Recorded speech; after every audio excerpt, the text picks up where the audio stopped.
Nang ay nungsi harakano. Nachinduna amuk hana palakano.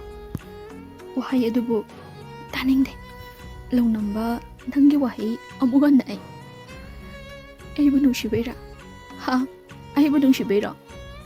Nangna lamlambi kanada aygi mapam pipa ngamliba. Nang ay nungsi hai ki badai. Aduga karigi mabu nungsi ba phawriba.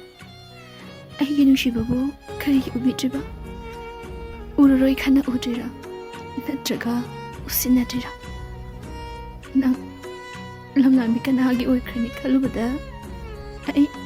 Aying se tumgani hai ka. Angau biko pangka oi. Itosi uraga nangge pemba oyu ko.